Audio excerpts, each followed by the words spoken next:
HPPodcraft.com.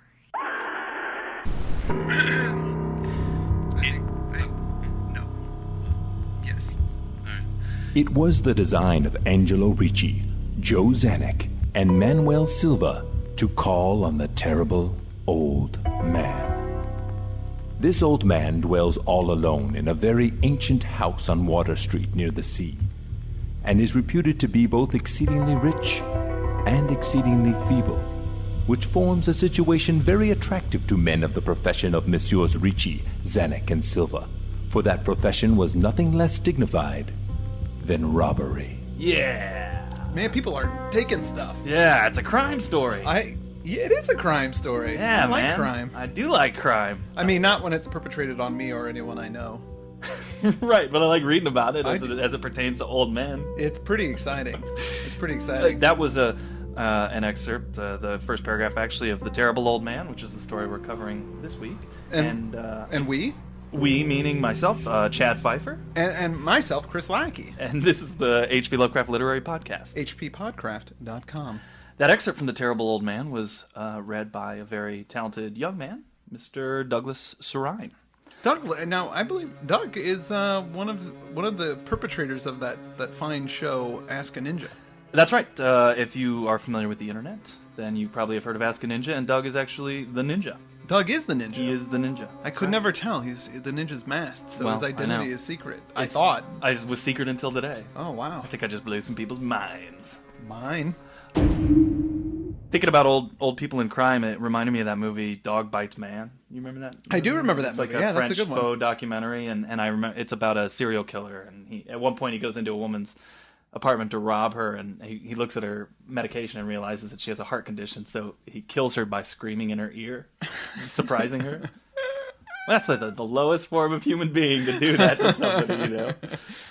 And clearly these immigrants that are talked about in the first paragraph. I was going to get to that. Yeah, they're just that kind of person. I was going to get to that. Well, let's just talk about the story. So it starts off, there are these three guys, and they got their sights set on this old man. Yeah. This old guy lives by himself. Supposedly he's rich and feeble. Yeah, rich and feeble. Which sounds awesome. Yeah, it's a if great you're a combination. criminal, that's Totally. the target you want. That's what you want. He lives in Kingsport. Yes. Now, this is the first time Kingsport is mentioned in any of Lovecraft's works, so this is kind of a hallmark. In fact, this is his first fictional city that he's made. So you mean the address of this city is in Lovecraft's mind? It is.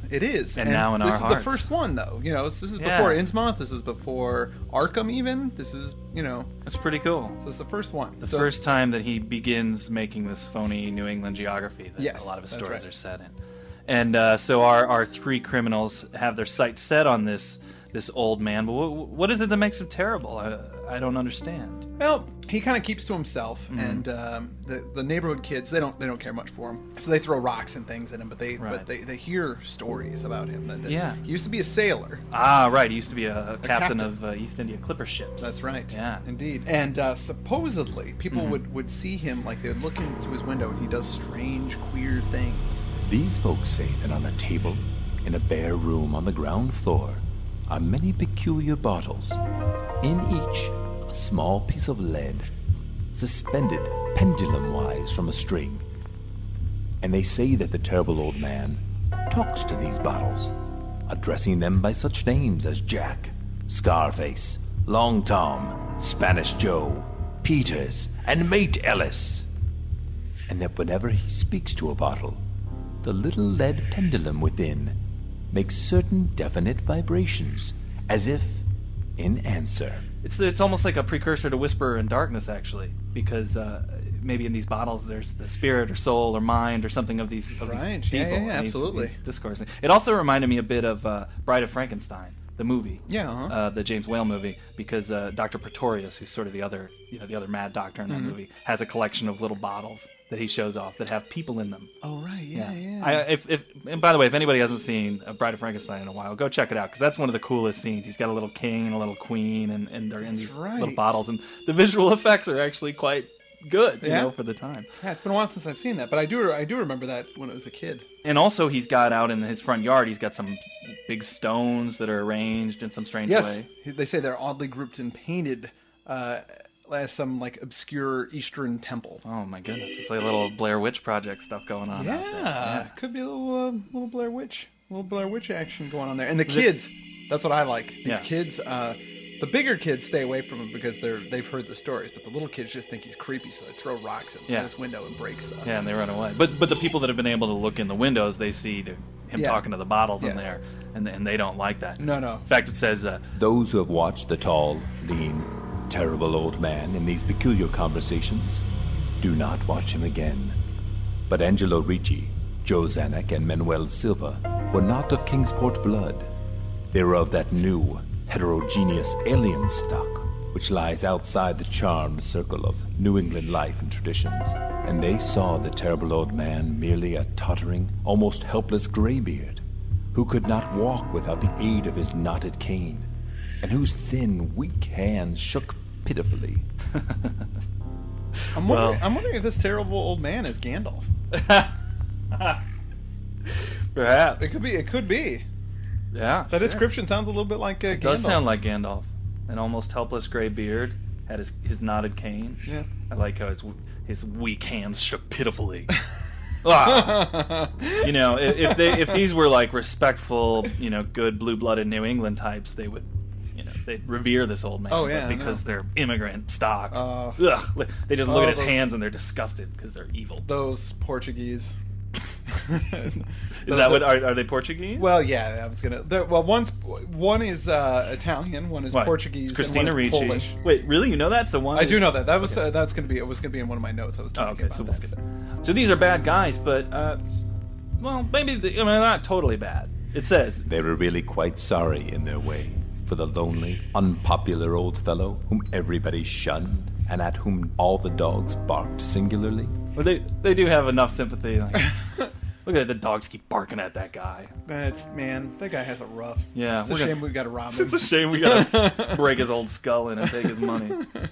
And I love this. But business is business, and to a robber whose soul is in his profession, there is a lure and a challenge about a very old and very feeble man who has no account at the bank, and who pays for his few necessities at the village store with Spanish gold and silver minted 2 centuries ago. What? Yeah, this guy somehow manages to go down. That would be like I go to the Rite Aid and I don't have any cash on me, but here's 20 doubloons.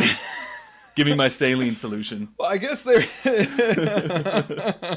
I just don't think it would work. In Kingsport, I suppose. I guess in Kingsport, people are a little bit more liberal with what's legal tender there, But I like how he says... balloons. I love that he says, to these guys, business is business. Oh, yeah. It totally reminds me of The Wire or The Shield.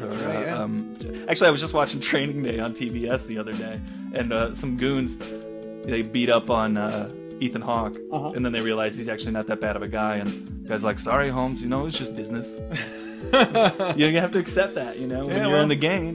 Yeah. It's just business, man. It's business. It's nothing personal. I'm going to say it. I think that Lovecraft created the modern cop genre.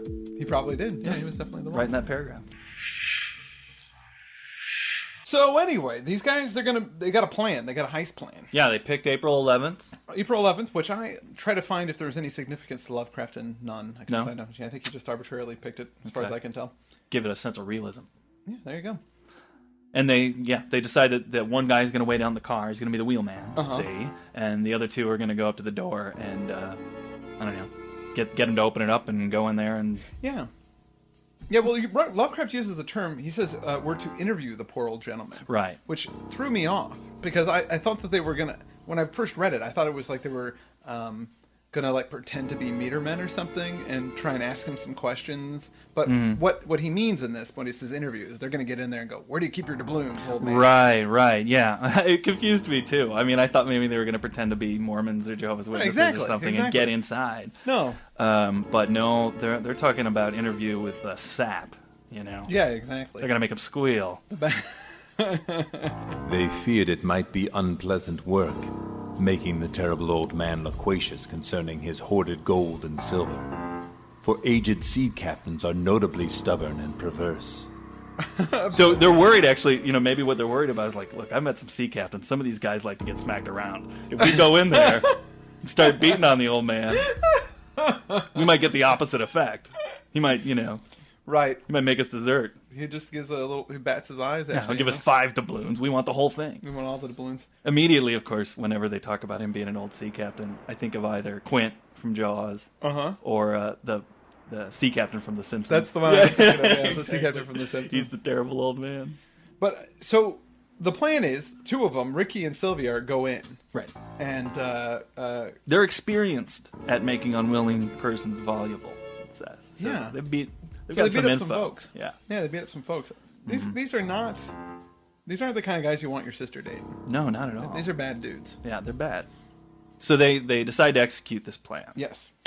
And the wheelman goes out there and parks. The other 2 go up. Yeah, he parks in the back. Right. Yeah, and there's this gate. So the 2 guys go into the gate. So they moved up to the one lighted window and heard the terrible old man talking childishly to his bottles with pendulums. Then they donned masks and knocked politely at the weather-stained oaken door. That sentence kind of cracked me up because he's talking childishly to the bottles with pendulums.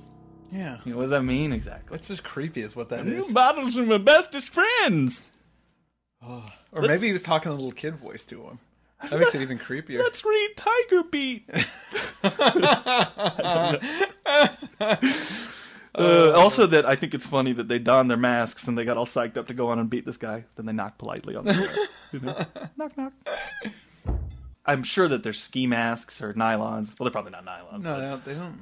Of course, in my head, I imagine domino masks right away, like the Lone Ranger. Oh, no, I thought of ski masks. Even though I don't know how much skiing they actually did. And when was the ski mask invented? Did people have ski masks in the I don't know. They could be wearing Mardi Gras masks.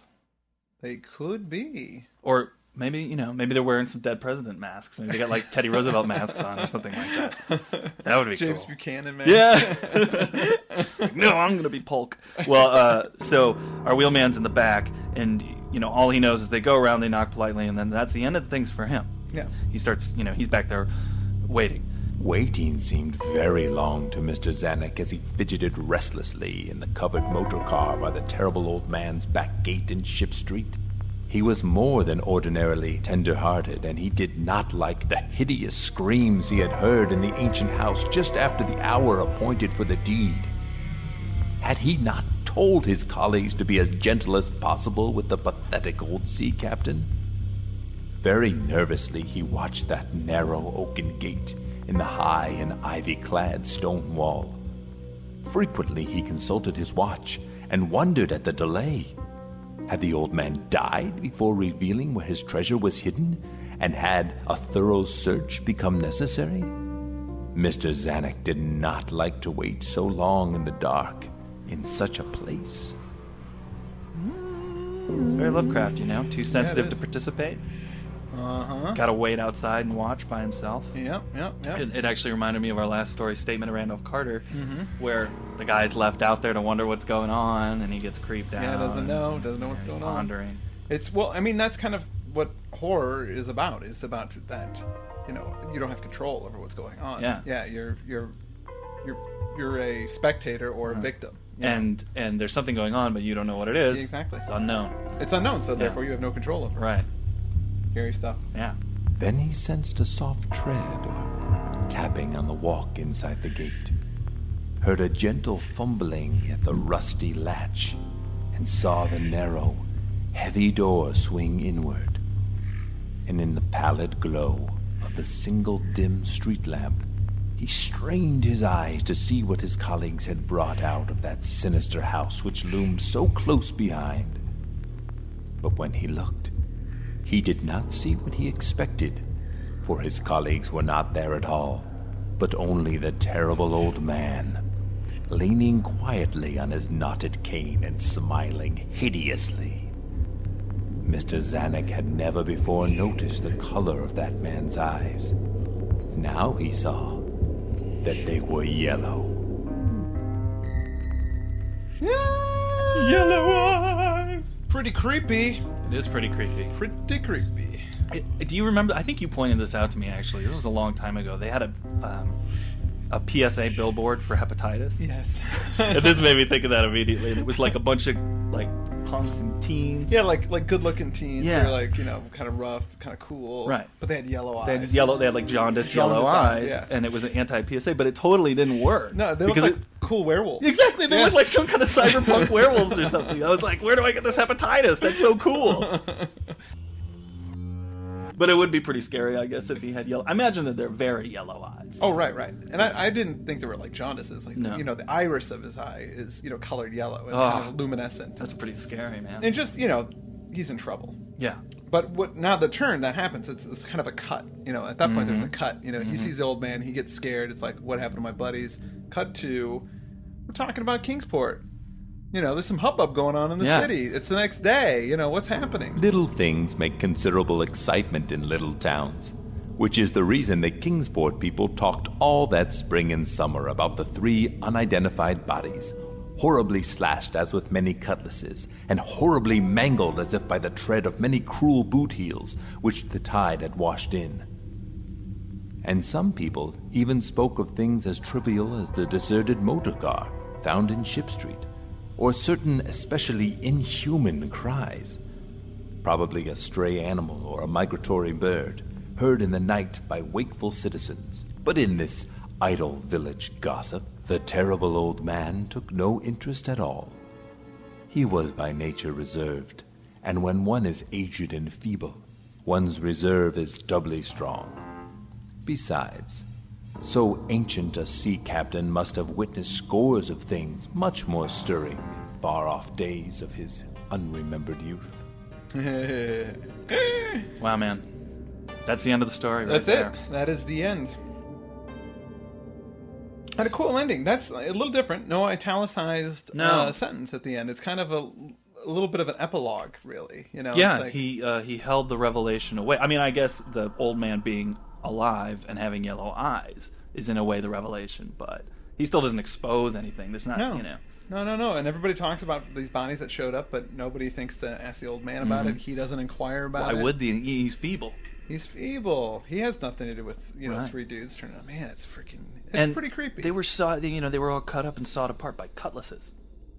Yeah, Was this some kind of sailor spirits that did this, or could be. yeah? Could be some I think the implication is that he had, like pirate ghosts or something like that. Like the names that he gives earlier on, they're like one is mate something. Maybe. yeah, Scarface, Long Tom, Spanish Joe. I mean, they sound like pirates. Yeah. Like somehow he got pirate souls and he controls them, or they're his buddies. Yeah, I think these are his buddies, and for some reason he's got an unnaturally long life, maybe. And oh, right, yeah, that's one of the cool things in the story. They say that nobody remembers him being young. Like nobody alive remembers him ever being young. It's like, yeah, that's cool. it is cool. I gotta say, I like this Oh yeah, story. this story's really and it's very short. But Right. I mean, pound per pound, you're getting prime stuff. Like Yeah. there's nothing's wasted in this. Yeah, Like, it's cool. It's some criminals getting their just ends. Last week in the last podcast, Andrew had said that the Statement of Randolph Carter was less of a story, more of an episode. I think this is like that as well. right. It's an episode, and I'm okay with that. Oh yeah. I think all these little episodes, they add up to one larger worldview that Lovecraft created, which Oh, is what makes the absolutely. whole canon kind of attractive, not just the individual stories. Yeah. And I mean, that's something that throughout his writing career that Lovecraft did. I mean, not many of the writers that like Stephen King or any of these guys, they don't really have worlds that they set their stuff in. They tell a story. Well, now you're correct that. Yeah. However, Stephen King does do something that Lovecraft does in this story, which is he has a whole New England system of towns that he created, like Castle Rock, Right. That his stories happen in and that he references, and sometimes characters from I think like Dick Halloran from The Shining shows up in The Thing, so he does have some of that continuity. In The Thing? I'm sorry, not The Thing. It. Oh, in it. Really? I didn't know there was. Yeah, there's little crossovers. There's a character from The Shining that shows up in it. When somebody is recounting something that happened, they actually were with Dick Halloran from The Shining in that incident. And there's little tiny things like that he does. I did not know that. That are the same that's- thing. Well, it's just like I think the Terrible Old Man. I don't know. I think he shows up in another story. He or does. something. A matter of fact, he shows up in The Strange House in the Mist. And he's a little bit more benevolent in that story. Oh right. Yep. Oh wait, he lives up in a room, and there's some knocking on the window or something like that. Yeah, well, we're gonna get. Oh, to yeah, that. You're right. Okay, we'll get to that. But I completely forgot about that. The Strange High House in the Mist, right? Mm-hmm. I gotta say, I do really personally enjoy elderly characters, and for me, it's because I find them more interesting. Because they've had more history on the planet, they've been through more things, they've got more, pathos because of all of their experiences, and also because they're incredibly flawed and vulnerable. Yeah, which inherently makes the character more interesting. Oh yeah, absolutely. So if I see a 20-year-old stocky guy, that looks like Brad Pitt get into a boxing ring, okay, he's probably got a pretty good chance. Right. But if I see an old guy get in there, he's got a fake hip and he's facing off against him, I'm really worried about him. Now it's a story. What's going to happen? That's true. He's challenged. Since we're on the subject of old men, my favorite terrible old man, Lo Pan. Lo-Pan's pretty awesome. From Big Trouble in Little China. Big Trouble in Little China. I think he's my favorite terrible old man. I was just trying to think, what are some other terrible old men I like? I was like, Mr. Burns. Mr. Burns is pretty terrible. John McCain, but no, Lo Pan. Poor John McCain. I know. So can you tell me anything about the background of the story? I can. I tell you quite a bit about the background of the story. It was written on January. We have a date. January 28th. 1920, and was first published in The Tryout, an amateur press publication, in July of 1921. There's one thing I wanted to mention about it, about Dunsany again. There is a Dunsany tale in Book of Wonder called Probable Adventure of Three Literary Men. I read it, and it takes place in kind of a magical land, but it's about these guys that are going to rob a dude, and then they kind of flip out. Oh, really? Yeah. But they're from magical pretend lands, so it's more weird and stuff. But in the end, bad stuff befalls them. And that story was written in 1912. So people, think he read that, and and it kind of inspired this. But from that is much, in my opinion, different than this. And I read that. It's very short. It's only like a page or two, the Dunsany Tale, and it's just wacky and really hard to read, in my opinion. Really strange. Just like all these weird names and weird places that these people were from, and like Zubala and Chokata. Hey, we know that Lovecraft likes that kind of stuff. Well, he does, but I mean, man, that's Dunsany for you. Right. For you. Lovecraft scholar Peter Cannon described the story as little more than a polemic against the intrusion of people he regarded as foreigners. That is, the non-English immigrants who came in the 19th century as cheap labor to fill factories of an increasingly industrialized America. Right. And that's the names of those three guys are, one of them is an Italian name, one of them is a Polish name, and one is a Portuguese name, which happened to be at that time, there were a lot of immigrants coming over from those countries. Lots of vowels at the end of the name. Yes, looking for work, and Lovecraft, once again, showing his little xenophobic. His xenophobia shining through in this, going, you know what? These people are criminals, and, they're going to get what they deserve. Yeah. If they mess with all of these proud old New England wizards.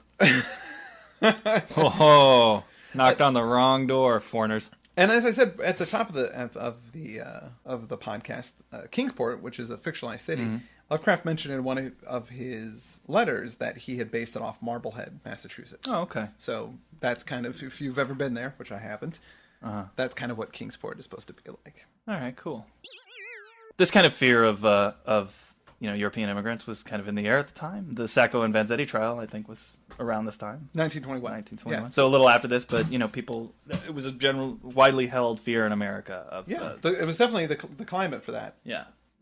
I don't know where we're going with that. I don't either, but just mentioning it's good enough. So what else was going on around the time this story was written? Well, yeah, that's something that... 1920, right?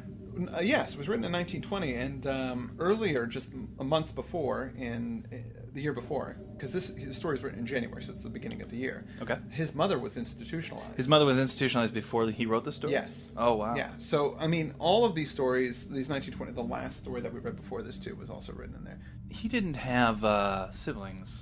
No. Right? No. And his world was one in which he was living among people who were much older than him all the time. Yeah. His grandfather, by this point, had already passed away, and his mother gets institutionalized, so he's living with these aunts who are, elderly. Mm-hmm. And he's a grown man, and it's a little odd. Well, actually, at this point, he was living at home with his aunts, right? So I imagine that sometimes the way that he reflects on age, or his particular obsession with age and decay, and it's almost as if evil is nested in things when they get very old, in his writing. Right, yeah. I don't know, maybe it's some reflection on the world that he lives in, and Although that contrasts weirdly with the way that he presented himself as this old person way before his time. I mean, it was as if he felt like he was 80 years old when he was in his early 30s. Yeah, I think that also probably had a lot to do with him growing up and his peers. I mean, from what I've read, it doesn't sound like he played with a lot of kids when he was young. He stayed at home and did his own thing. Like when he went out in the woods and made his little temples and hung out with his wood nymphs and things like that, or his dryads, excuse me. You know, he did that stuff on his own. Yeah. You know, he would read these books and then have his little adventures and stuff like that. I'm sure that, you know, he matured fast because he spent a lot of time with adults and he probably always felt older. And that's the end of my armchair psychology for the day. But, you know, one of the things I was thinking about, too, is, you know, I always thought Robert E. Howard is like a contemporary of his.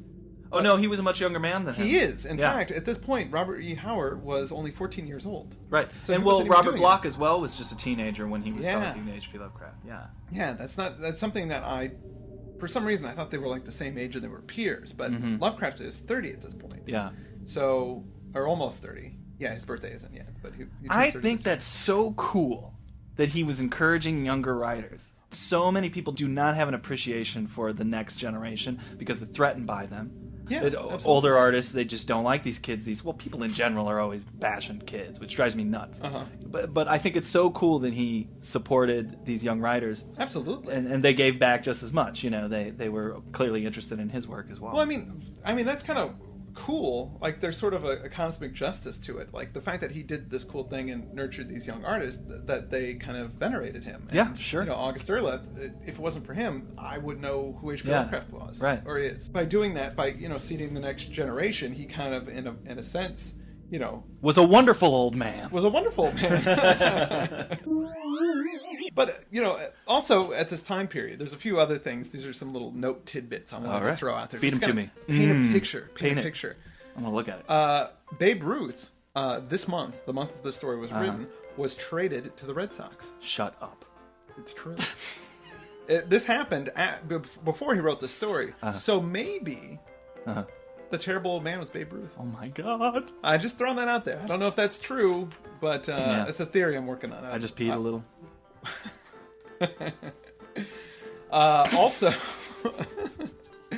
this is right after kind of a nervous the laugh. Story. This is my apartment that we're recording in.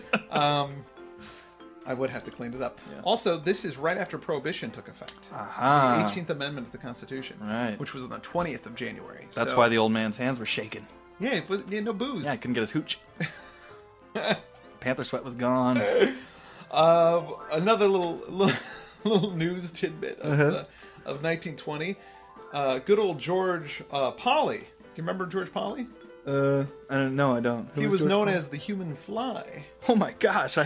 He climbed the New York Woolworth building and got busted for it. He made it all the way up to the 30th floor, before he was arrested. Wow, he's like that French Spider-Man guy that does that now. Yeah, exactly. Oh wow! So there's always been some dude that's been climbing buildings. Yeah, some insect-human hybrid that's been fascinating the populace by endangering their own lives. I don't know why he got called the Human Fly.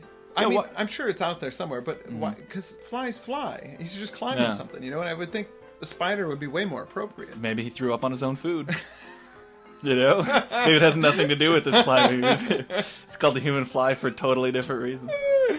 Oh, golly. And then the other big deal, Turkey gave up the Ottoman Empire. This is like when the Ottoman Empire finally, and all the little satellite areas. You know, it's a very big deal. Yeah.